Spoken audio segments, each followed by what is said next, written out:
Well, this is different. I'm mostly a video game channel, but I'm talking about an anime series.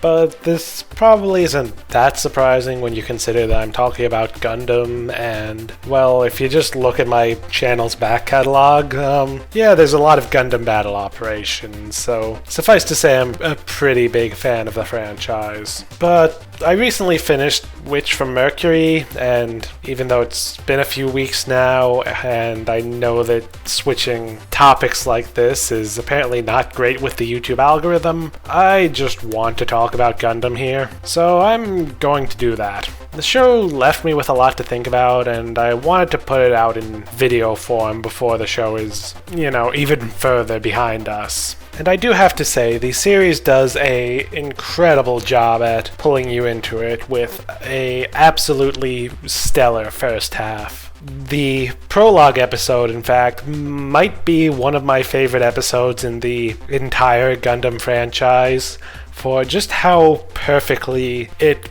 captures a little bit of everything I love about Gundam. There's space politics, meaningful world building, tragedy as normal people are thrown into conflict that they want no part of, plenty of questions to tempt you into watching more, and of course awesome mech battles because, well, it's still a mech anime. Then the story makes a surprising change in pace with the first episode, as it focuses more on the protagonist Suletta Mercury in her school life. There's still mobile suit duels, and a lot of care is put into fleshing out the world and characters.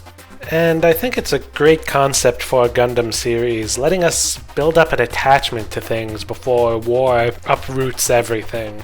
But don't let the school slice of life elements steer you away. This is still a Gundam series. The world is shown to be a very cyberpunk-esque corporate-run dystopia, with Earth and its people being mistreated and exploited by the powerful corporate rulers up in space. Primarily in the show, we see the Bennett Group, which is led by Delling, the man behind the tragedy in the prologue, and this makes for probably one of my favorite Gundam settings, honestly. The Earth-space conflict is also painted in a very morally gray manner, to a more effective degree than many Gundam series manage. While the corporations of space are clearly bad, what we see of the rebels from Earth are often quite brutal and unconcerned with civilian casualties. It's a bleak and tragic conflict, and one that can't easily be solved through force.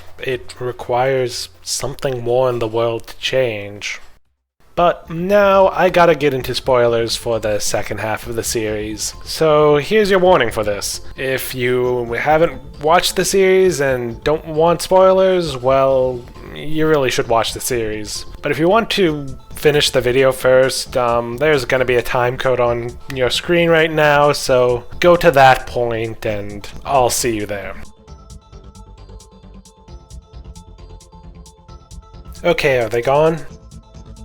Okay, let's get into it. So the midpoint of the series is quite exciting. You have rebels from Earth attacking a space station with the aim of assassinating Delling, even deploying Gundams of their own, while Suletta and her friends are caught in the middle of this conflict. Eventually, Suletta is able to help drive them off with her new Gundam aerial rebuild, which, by the way, is now easily one of my favorite mobile suits. And while this does feel like this should be the point where the series blossoms into a full-fledged Gundam show, it ultimately kind of starts to stumble after this. Instead of doubling down on the shift to a serious war story, they dial it back, going back to the slice-of-life elements, although now significantly more melancholy. And while there are some more truly Gundam elements, such as one of my favorite episodes, which focuses on Guel when he's captured by some of the Earthian rebels, the series doesn't fully commit for a while. Something that I was worried at the time would lead to pacing issues later on, and unfortunately I was right. this is compounded by the fact that the series also simply writes off some of the more interesting antagonists. Delling was built up as the main antagonist since the prologue, and I still have questions about him and his motivations, but he spends most of the rest of the series in a coma. The two girls who pilot Gundams in the attack on the station also felt like they should have been important, but honestly, they kind of didn't in the grand scheme of things. So for most of the second half, Sharik ends up being the main antagonist, and he at least is pretty great. After all, this ties directly into the Earth-space conflict that I spoke so highly of, with Sharik collaborating with the Earth rebels, and so this makes him a rather compelling antagonist because he never feels like a simple villain, even though his actions put him at odds with our protagonists. Unfortunately, the climax of his story comes right around the part where the series' pacing issues start to catch up with it. He's not brought down by a character flaw or by someone beating him at his own game. Instead, his conspiracy is found out basically by pure chance of some kid on Earth slipping up and saying the wrong thing to a couple of characters. Then they simply use force to take him down and unearth actual evidence of his crimes. While there's a cool mobile suit battle, it's a bit disappointing as the climax to what is the longest arc in this story and what could have been one of the best. Then with Sharik out of the way, Suleta's mother Prospera takes over as the antagonist. While she was built up for most of the series, I find she just doesn't work as well as other antagonists. She doesn't have that much to do with the other plot lines or most of the themes of the series. The only real theme she ties into is that of parents exploiting their children. Additionally, because Suleta wasn't actually involved with the later half of the prior arc, it feels like we get two separate finales. One that feels like a broader finale for the settings, conflicts, and a more personal one for Suleta's conflicts. Which, I mean, it could have worked, but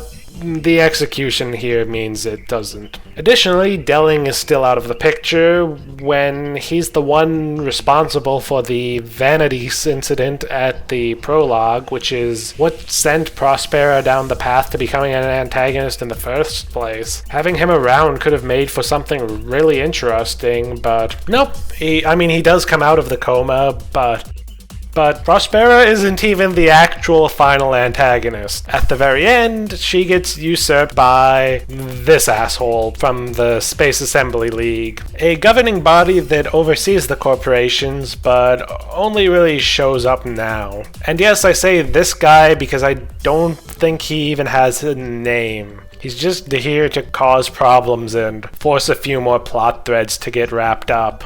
And that's really the big problem with the final arc. It manages to feel both rushed and padded at the same time. Like they ran out of time, and so they're shoving in more things to try and speedrun wrapping up every plot thread. They almost certainly introduced too many over the course of the series and just didn't have time to wrap them all up in a satisfying manner. At least the epilogue is okay though. Likewise, it's pretty rushed. I wish they'd given this a full episode and just completely cut the guy from the Space Assembly League, but it is what it is. They do try too hard to include literally every character in this epilogue, but at least Suleta and Miorine make a cute couple.